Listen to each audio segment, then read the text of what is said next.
कुरान में लिखी गई सभी सूरह का अलग अलग मीनिंग है, जो एक मुस्लिम धर्म के इंसान को जरूर पता होना चाहिए। आज हम आपको सूरह अल इखलाक यानी कि कुरान की 12वीं सूरह के बारे में बताने वाले हैं। तो आइए बिना किसी देरी के शुरू करते हैं आज का वीडियो। सूरह अल इखलाक का मतलब है समर्पण। ये कुरान की 112वीं सूरह है, जो केवल 4 आयतों की एक छोटी सूरह है। इसे इस्लाम में बहुत महत्वपूर्ण माना जाता है, क्योंकि ये तौहीद की थ्योरी के बारे में डिटेल से एक्सप्लेन करती है। सूरह अल इखलाक। बिस्मिल्लाहिर्रहमानिर्रहीम।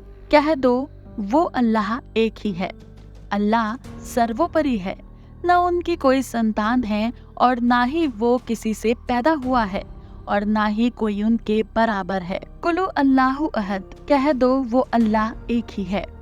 इस आयत में कुल शब्द का मतलब है कह दो। यहाँ अल्लाह के रसूल यानी कि पैगंबर मोहम्मद को आदेश दिया जा रहा है कि वो लोगों से कहें कि अल्लाह एक है। अहद का मतलब होता है एक और अकेला।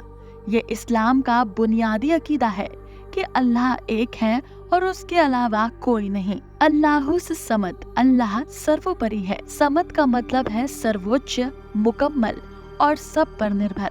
इस आयत में अल्लाह के सर्वसमर्थ होने का वर्णन किया गया है। वो सब कुछ का मालिक है और अब उसकी तरफ रुख करते हैं अपनी हाजतों और मुरादों के लिए। लम यलीद व लम युलद। न उसकी कोई संतान है और ना वो किसी से पैदा हुआ है। लम यलीद का मतलब है न उसने किसी को जन्म दिया, और लम युलद का मतलब है कि न वो किसी से पैदा हुआ।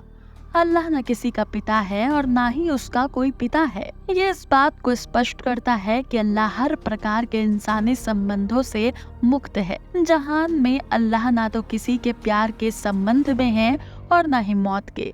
ना तो उसने जिंदा जी किसी का मोह किया और ना ही मरने के बाद। वलम यकुन लहू कुफुवन अहद। और न कोई उसके बराबर है। कुफुवन का मतलब है समकक्ष यानी कि समान।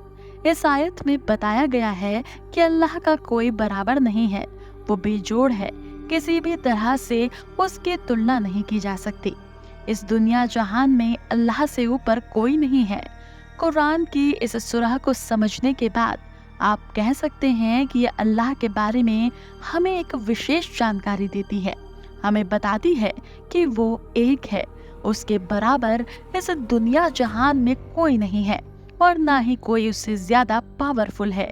सूरह अल इखलाक इस्लामी तौहीद का एक शॉर्ट लेकिन गहरा बयान है। ये हमें ये समझने में मदद करता है कि अल्लाह की रियलिटी क्या है।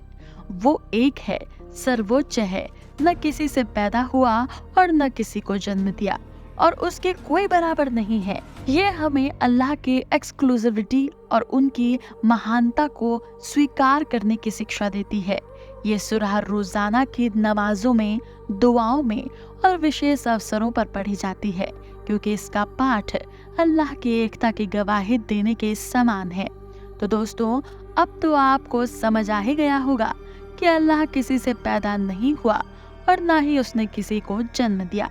वैसे आपको ये वीडियो कैसी लगी हमें कमेंट करके जरूर बताइएगा।